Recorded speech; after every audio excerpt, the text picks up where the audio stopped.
Hi everyone, my name's Andrew, and welcome to our information session for the Doctor of Ministry Spiritual Formation track at Tyndale Seminary in Toronto, Canada.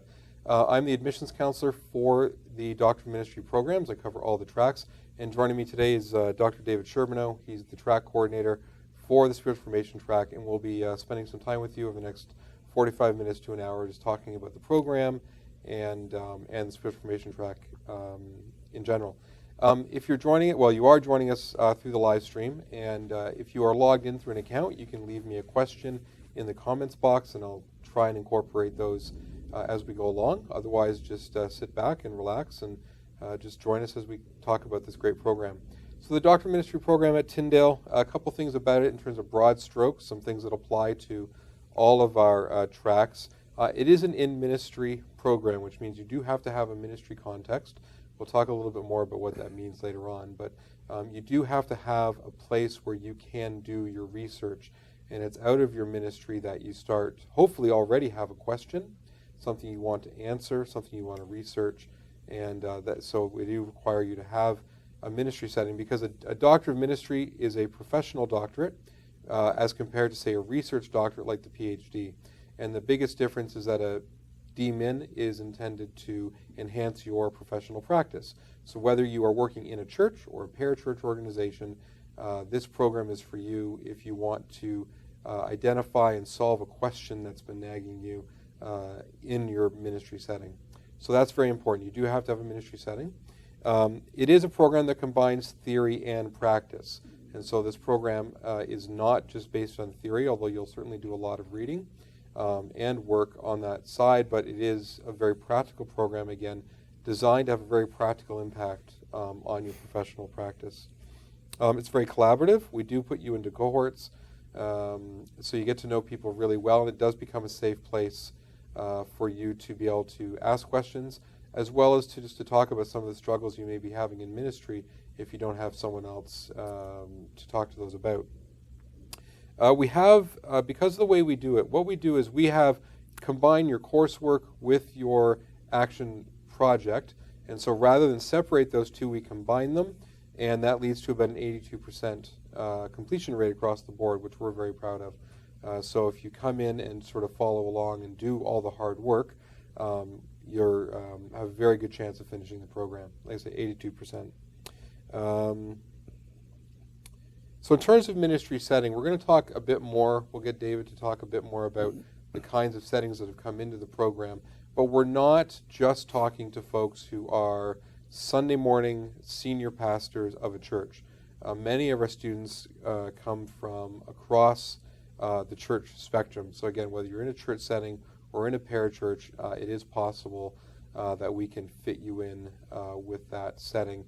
So if you're in doubt, it's always something that you can contact us about, and it is something we would talk to you about in your interview if we get down that far with you. So that's a bit about the program. I just want to introduce David and have him just introduce yourself and tell us a bit about your background, especially as it relates to spiritual formation. Well, it's nice to be with you folks today and to eventually get some of your questions if you have them. I came to Tyndale a number of years ago.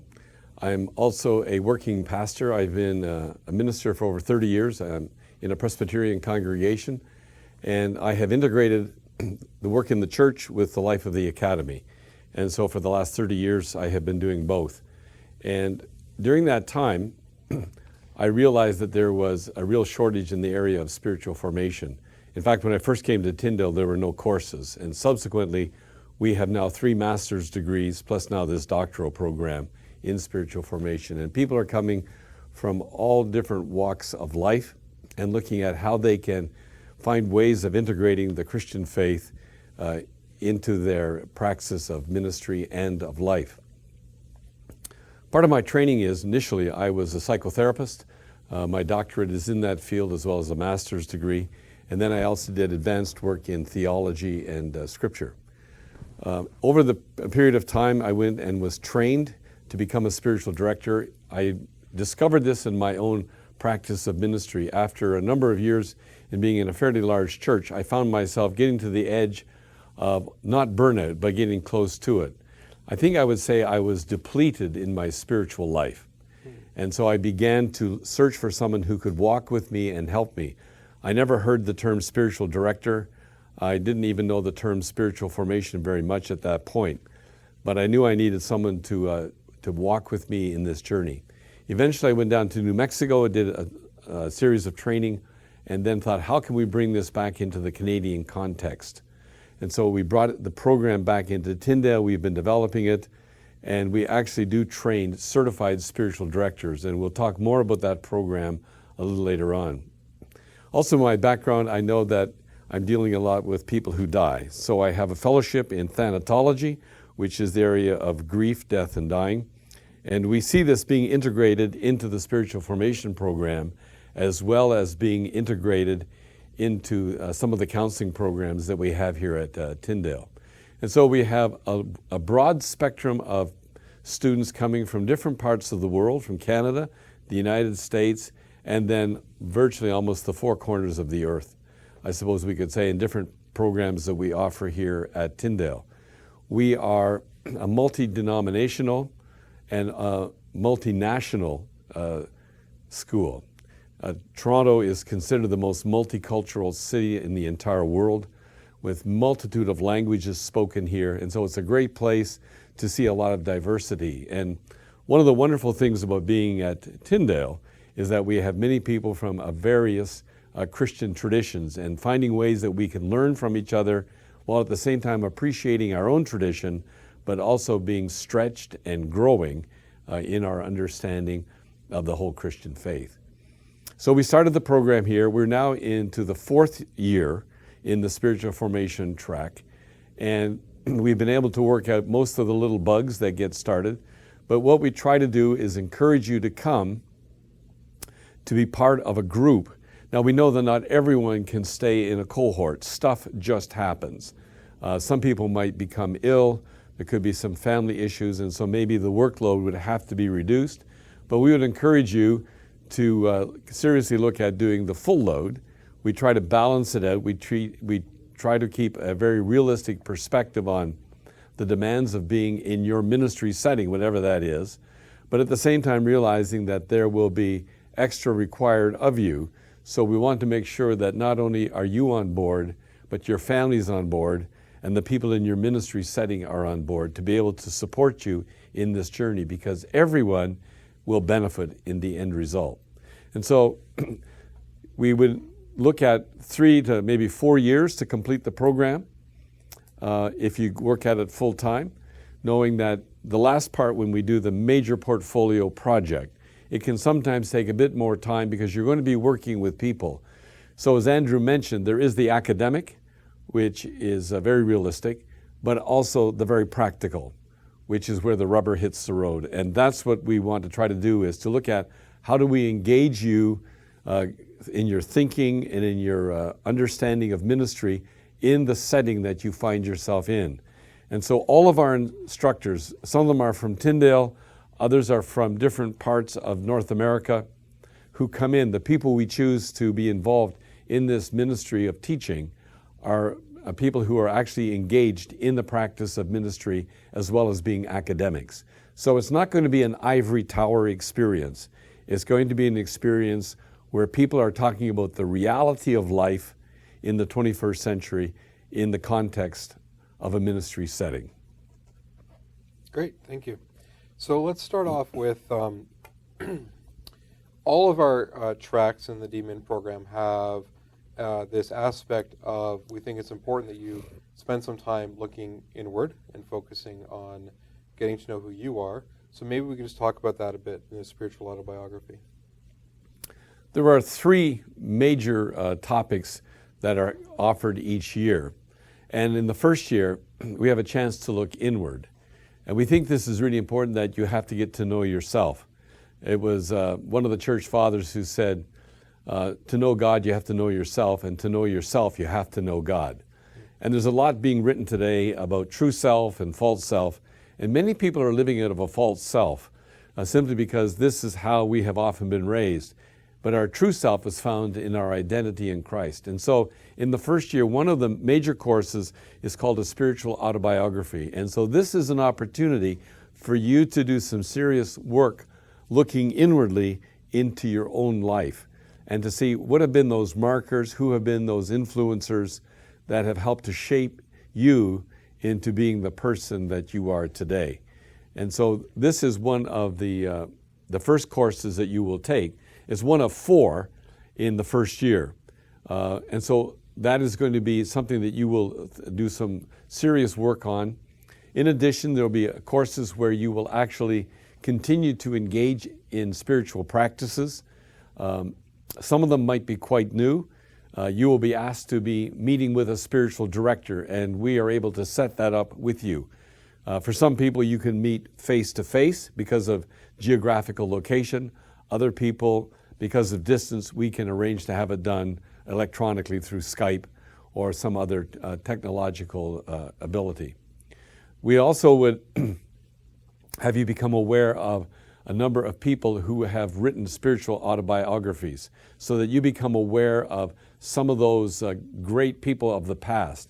And there might be some in your own tradition, but also introducing you to some of the great church fathers and other church leaders such as the Desert Mothers and Fathers, and even more contemporary writers such as a person like Henry Nouwen. So we cover a wide range of these issues, but always looking at how has this been influential in my own life and my own journey. Sure, great. So we talk about it being the first of 3 pieces. Right. What are the other 2? The second one is, in the second year, we have a course which deals with understanding your own philosophy of spiritual formation and ministry. And so this is going to be something that you need to be looking at seriously. You will look at other models that have been established through some of the readings that you will be giving, and then you will begin to write and to develop your own personal philosophy of spiritual formation. And that's going to be important so that you understand how you are hardwired and what has been helpful for you in your own spiritual path. Some people have written books. One of the titles is 9 Sacred Pathways. And so for some people, they're much more in the knowledge pathway. Some are much more into creation. Some are much more into the aesthetic, silence and solitude. So there's a variety of ways that you can approach one's own spiritual formation. And some feel more comfortable and natural. But we're going to expose you to a wide range. And then hopefully this will, expand you a little bit, but also challenge you to think about some areas of your life that you might have been neglecting. But then you take that in conjunction with your own spiritual autobiography, and then we move it into the third year where you will actually engage in a project in your ministry setting. And part of that project will be determined by some type of spiritual practice, possibly, that you would like to have people engage in because you have a question or a series of questions that you would like answers to, and you're going to work through a project for maybe 4 to 6 months or maybe even up to a year and do some analysis of how this project is helping them to be shaped and to be formed. You will have an advisor who works with you on this project, and you will have an opportunity to do some serious evaluation. So at the end of it all, you will have literally 3 chapters of a portfolio, plus an introduction and some conclusions. So you're going to be looking at this inward development of your own life, understanding your own philosophy of spiritual formation and ministry, and then taking some elements of that and designing a project that you will use in your ministry setting. And out of that, you will write up a major final paper, which will be part of your concluding work. Great. So Tyndale, being a multi-denominational seminary, we have students across a number of denominations. How do we teach for that? How do we allow for students to honor their past, but also be exposed to new material and follow their own sort of path? How do we deal with that? Well, I think, as you have said, we have people from many denominations. I think there are at least 40 denominations at Tyndale. I didn't know there were that many around the world, but they tell me that's what it is. And so we realize that people come together from a variety of different traditions, and we see that as being a very rich experience.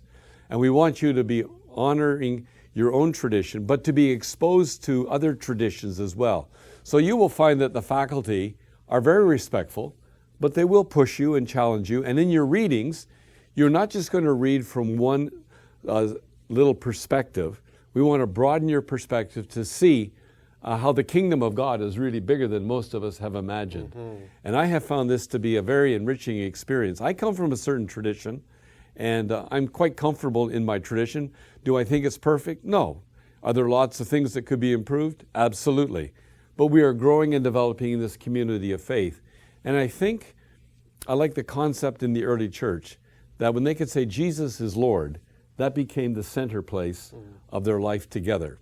And we want to be able to explore some different traditions. And so you might find some things in your tradition which maybe could enrich someone else. And you will discover that as you get to know members in your study groups, they will come from different traditions. And that becomes a learning experience in and of itself. You become friends, and yet you start to share different ideas, and it starts to capture the minds and the hearts of other people who are there. Yeah, it's beautiful. It's a great opportunity to come and learn. It does require a certain amount of bravery and openness to be willing to explore those and just and to learn from others about other traditions.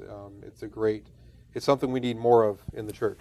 Absolutely. Absolutely. Absolutely. So a major part of the program are the residencies. You're only required to come to campus in Toronto twice a year, once in the winter for 1 week and once in the summer for 2 weeks.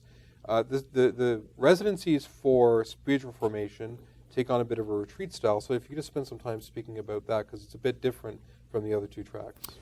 Yeah, we made a decision early on that we would like to run this residency program almost in a way to develop community. We know that people can come in and go out and say hello to people in the classroom, but then they can get back to their busy life. And so we were determined in the spiritual formation component to have it on a retreat setting style. So in the summer, as Andrew said, our residency here is at Tyndale. We have beautiful residencies, great cafeteria, lots of classrooms, but we do practice what are called the hours. So we have morning prayer at 7:30, we have midday prayer at 11:30, and then we have evening prayer at 8:30.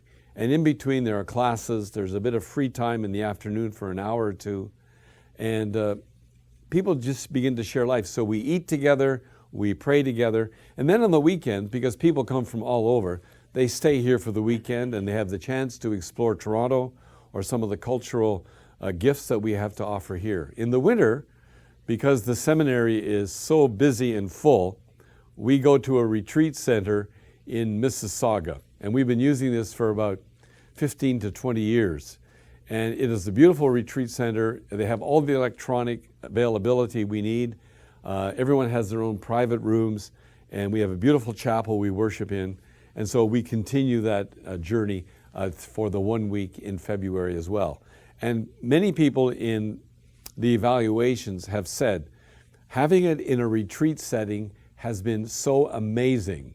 Because, well, a couple things. Economically, you don't have to be running around looking for, am I going to find a hotel to stay in? Is there a B&B? Is there some lady that maybe would put me up in a rooming house? So you don't have to worry about that. You don't have to worry about your meals. Everything is taken care of. It's sort of one-stop shopping. One-stop shop, yeah. And, but more than that, it's a chance for people to interact and become friends. And we have found that to be a major issue in terms of it being positive. Mm-hmm. That's wonderful. Yeah, great. We have a question. From Yoon-hee. It says, hello, Dr. Charbonneau. I understand that you have a counseling background. How would you differentiate spiritual formation from traditional counseling? Well, that's a good question, and people ask that a lot. So let me say this. In my background in counseling, I did a lot of work in that field. I even had a private practice for a number of years, and in the church where I served, I actually had 8 counselors on the staff, and I was sort of the executive director of that, as well as the lead pastor of the church. So I understand the role of counseling, and I think it is very helpful. But let me put it this way. If in counseling, you might have an issue or a problem, and you come to me as someone who's going to help you to explore that problem and hopefully help you to find an answer that will bring about some resolution. In spiritual direction or in spiritual formation, the idea that I am a spiritual director is not that I know more than you and I'm going to solve all your problems. It's that you have come to me and I have come to you, and we're going to walk along together. And so it's like a journeying together. And the goal and the role of a spiritual director is to help you to know and to understand and to discern the ways of God, to develop your life of prayer and a sensitivity to the Holy Spirit for the sake of others as well, not just for yourself. And so I'm going to walk along with you. So maybe I have a little more experience, maybe I have a little more understanding. I'm not in your emotional place, so I can walk alongside with you.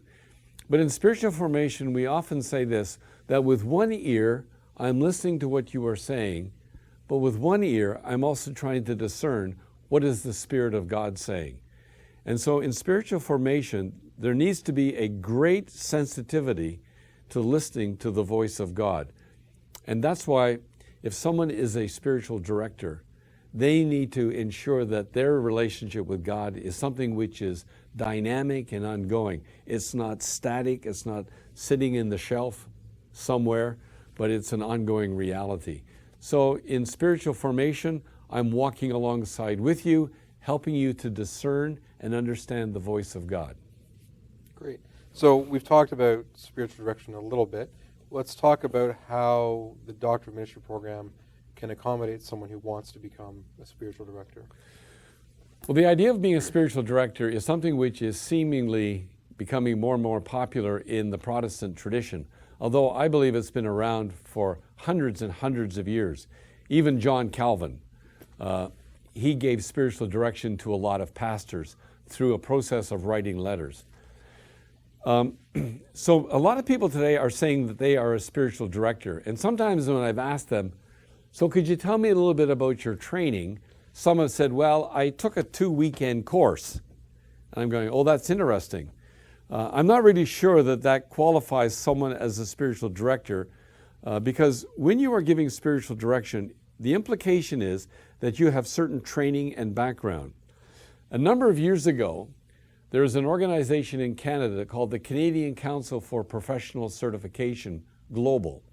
And they are an organization that has a charter, and they certify a number of programs in colleges, universities, the workplace, etc., for different work. For certification, there are 2 components. One is the academic, and the second is the practice of that discipline. So the idea is, do you know theory, but also do you know how to make theory work? And that's why you have to have a practice. So the Canadian Council for Professional Certification has a designation called CSD, which stands for Certified Spiritual Director. And the basic requirements are a master's degree with courses in Bible and theology and a minimum of 6 courses in spiritual formation. So that's the academic piece. In addition, you must complete 500 hours of spiritual direction, giving spiritual direction under a qualified supervisor. So at Tyndale, we have people who are able to offer that kind of training. And we have people who are qualified as supervisors. So if you were taking the Doctor of Ministry, you're going to be taking in total 12 courses. Now you already have a master's degree with Bible and theology, so that part is covered. You also will now have 12 courses in spiritual formation, and you only need 6.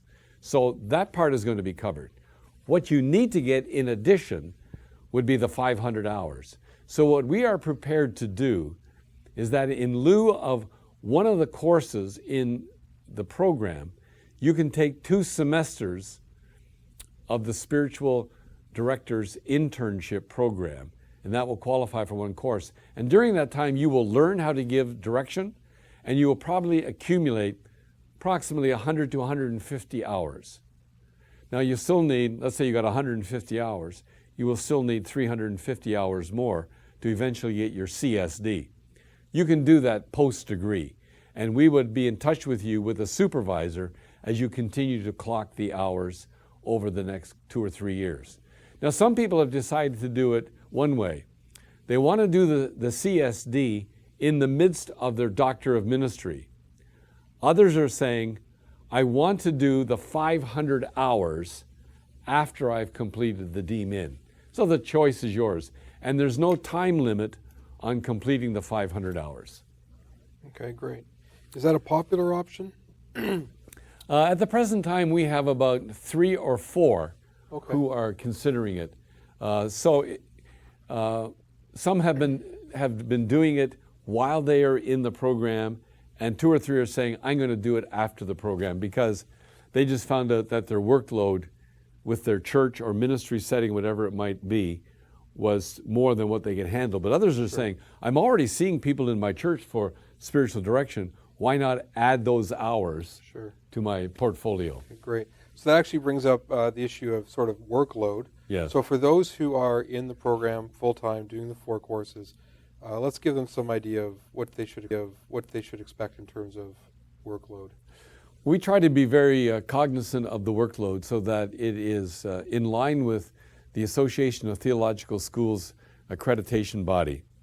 And the workload is roughly 120 hours per course. So if you were doing 4 courses in a year, you're looking at roughly 500 hours you would need to set aside.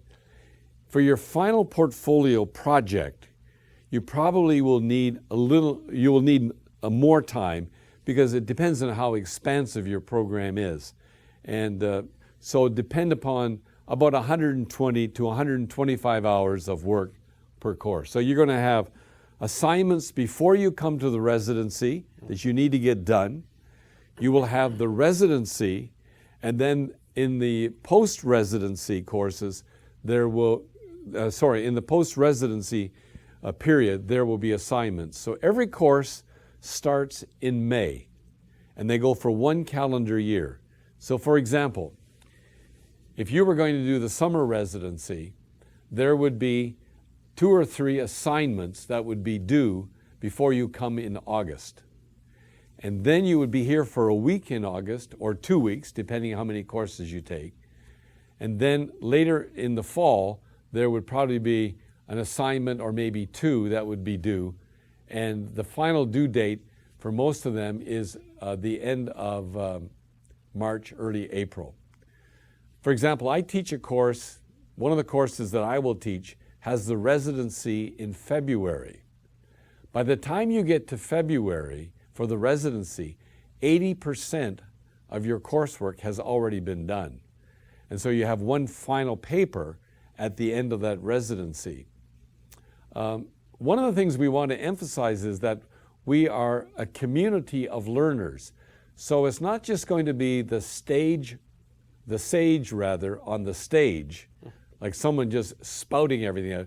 You learn from each other, and some of you will be coming into a class and for that week, and you will have maybe a 1 hour or maybe a half hour to an hour presentation where you will actually be teaching your colleagues. You will be evaluated on that. You will have a lot of information prior to doing that presentation, but you will have a responsibility for having a segment of teaching in that particular class. So it's a wide range of learning module. Absolutely. So let's give one thing to note about your project and the questions you come in with is no one really gets here with their final question. No. The questions sometimes are too big, and we have to help you narrow it down. But I wanted to can we give people some ideas of what some of our final projects have been, what people have explored? Sure. One of the projects that is quite interesting, it's ongoing right now, we have some military chaplains who are studying with us. I was also a military chaplain for 4 years, so I have a bit of a connection with the armed forces. And sometimes they have brought me back to do work on what we call spiritual resiliency, as these chaplains are going to be sent into hot spots. How do they stay spiritually alive and dynamic? So one of the chaplains, who is now He's a major in the Canadian Army, Chaplain Corps. He is developing a program on spiritual resiliency that will be used by the Canadian Armed Forces for their military chaplains. And so here is the government really excited about this program, which is going to, they believe, be life-giving to a lot of their people. Another person has explored, how do I teach my people to pray? And this person came out of a mainline denomination and was looking at taking different forms of prayer and expanding that into the life of the congregation, and took a group of people through a learning curve of 6 or 8 months. This project was then written up. It has since been taken down to Willow Creek, and they are now going to publish it and be utilizing it in a number of different facilities. Another person, because I work in the area of death and dying, this person has done a significant amount of work on spiritual formation at the end of life, and looked at how do we help people walk in that final journey. And as a result, they are doing work now in palliative care and hospice care, and using a lot of this material because they've seen what works and what really doesn't work. So that's just 3 samples. Oh, that's amazing. And the thing about those is that they're so diverse. Absolutely. They're completely different from each other. But I think, and hopefully you will agree, those who are watching, that they're obviously you can see the practicality of them. And this is what is intended by the combination of theory and practice, is we want you to come out with something that's immensely practical and applicable. And, whether it's in the area of death and dying, spiritual resiliency for soldiers.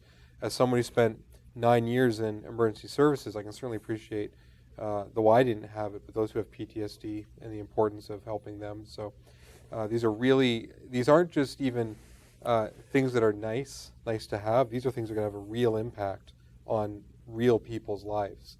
And that's the kind of work you can do here in the DMin, is you can make, it's work that matters, and matters to a lot of people. And it's, it's a great framework to do it in. So for those of you who are now absolutely convinced that you want to be in the program, let's just talk quickly about the application process. So the basic academic requirement is a Master of Divinity from an accredited seminary. If you're in North America, that usually means they're accredited by ATS, the Association of Theological Schools.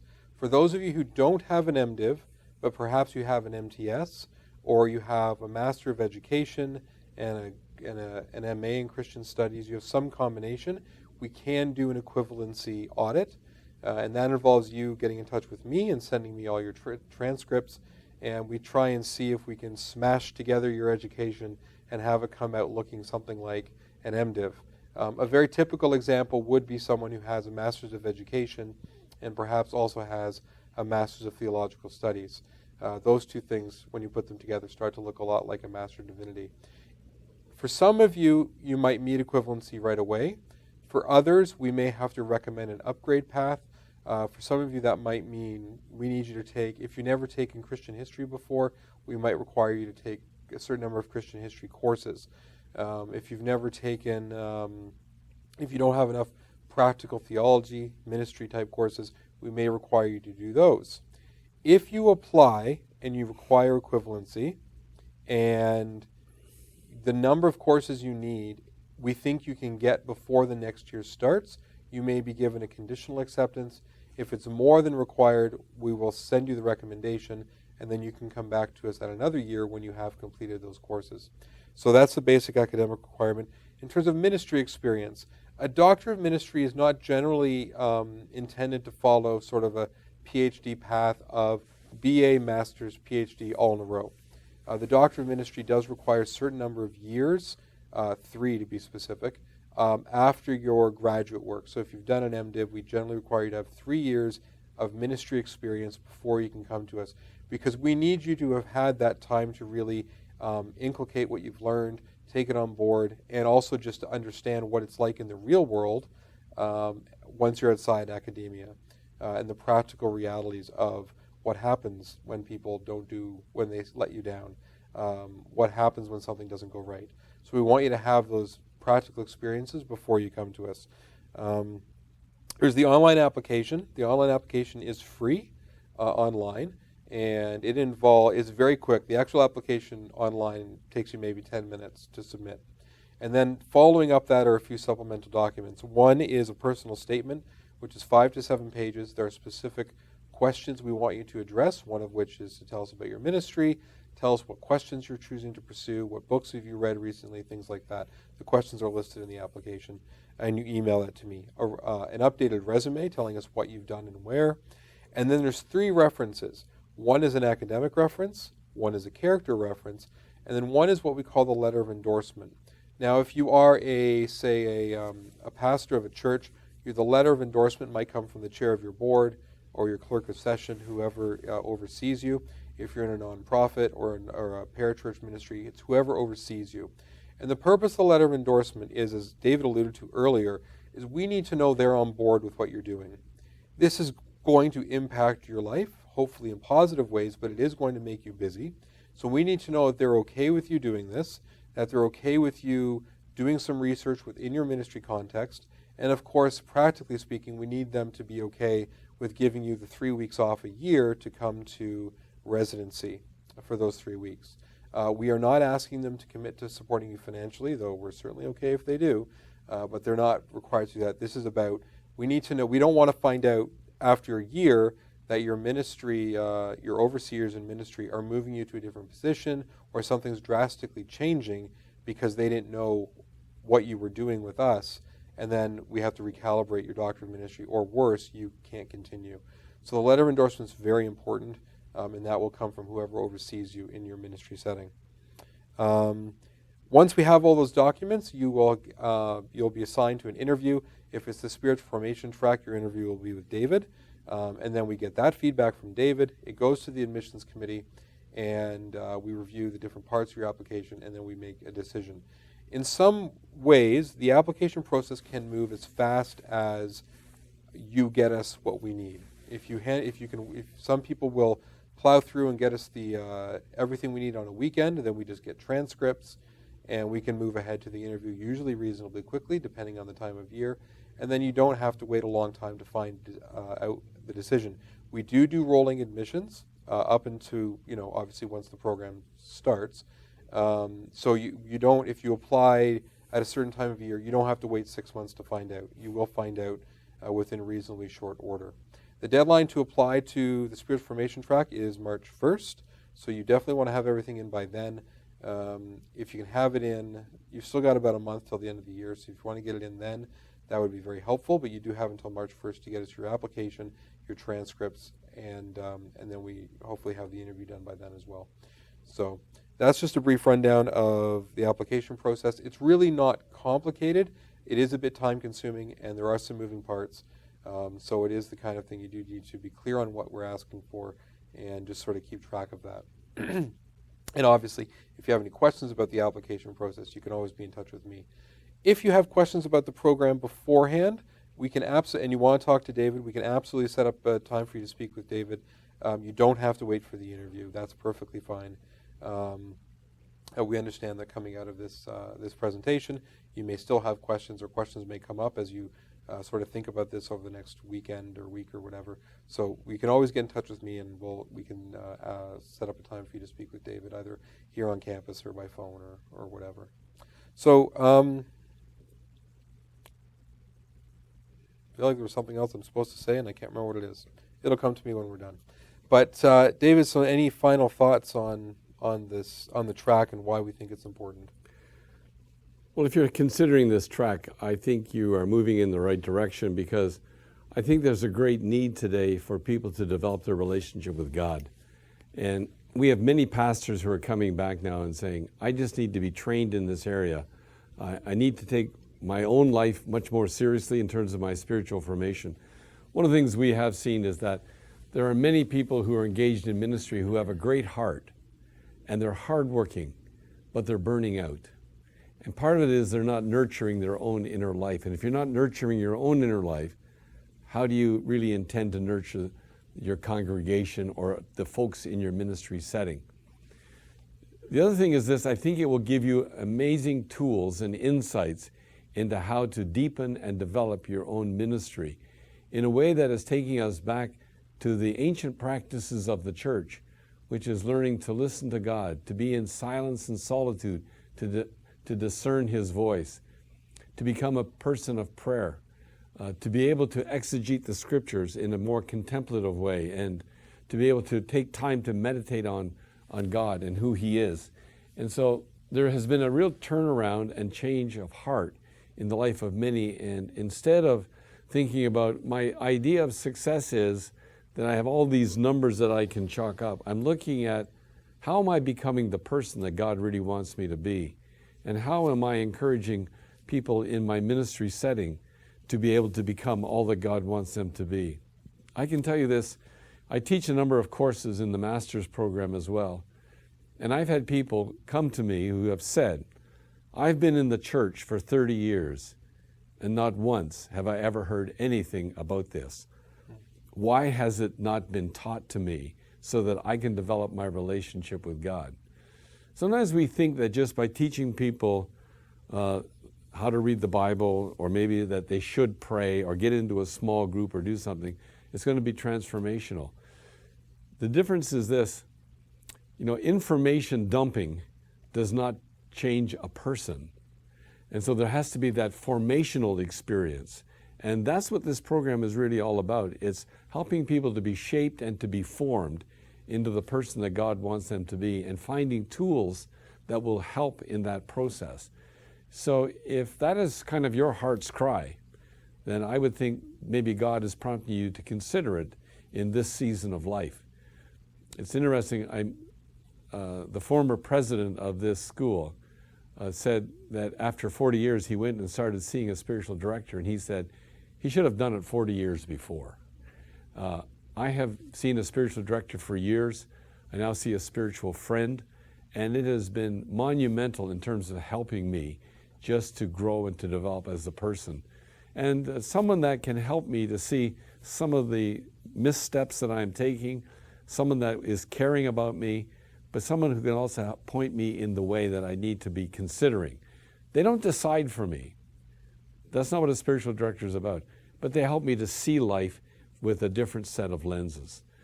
And so I think this is a great opportunity for you, and we would love to have you come and be part of our community, and we would have something we can offer you, and I know you have things that you can offer to us. So bless you as you make this consideration, give it serious thought and prayer, and use a bit of a discerning process. Talk to some folks and have them help you in this discerning process. Too often, we're out there like the Lone Ranger thinking, I've got to do it myself. God has called us into community, and find that community of faith that will enable you in this discerning process. Great. Well, I'm not going to say too much more because that was wonderful. Thank you again for joining us. If you have any questions at all, please get in touch with me, and I'd be happy to help you out understand the application process, the program. I can absolutely put you in touch with David if you have any questions. So love to hear from you. Thank you very much. God bless, and have a great day.